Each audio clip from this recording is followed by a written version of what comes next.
भोलि बिहान उठेर बाख्राले बोको खोजिरहेको छ, बोको बाठा लिएर जा।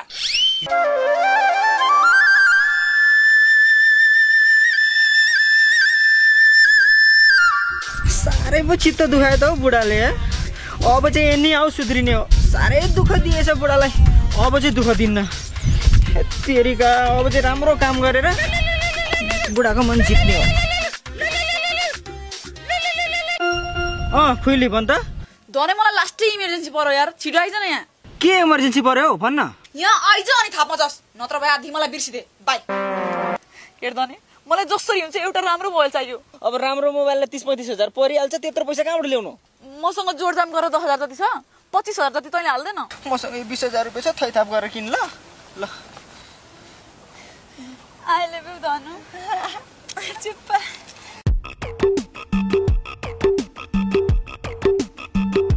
अरे हो घ्याम्पे भाइ, बाख्रीले आमा हुने इच्छा व्यक्त गरिन् कि क्या?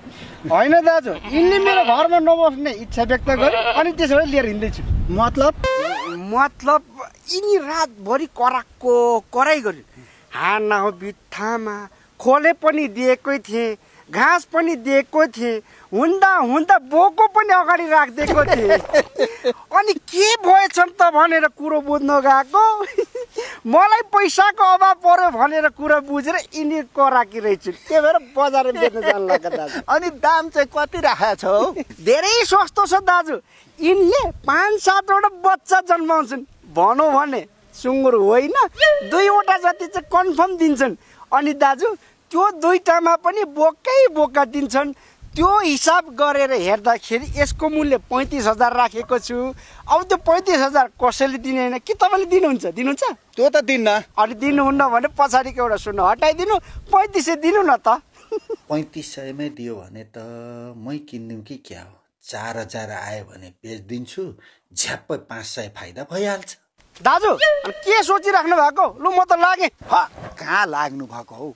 मलाई पनि बाख्रो पाल्ने विचार आएको छ क्या। छोरी खुइलीले पनि बाख्रो पाल्छु भनेर दिक्क लागी छ। यो बाख्रो चाहिँ मै लिने भएँ हौ भाइ। ए तपाईँ लिने हो? लु हुन्छ नि, भनेर भनौँ भने माथिको गाउँको हर्केले लिने भनेर कन्फर्म भइसक्यो। त्यहाँ पो लिएर जाँदैछु हो दाजु। त्यो हर्केलाई अर्कैले लियो भन्देऊ न। यो बाख्रो चाहिँ मैले नछाड्ने भएँ।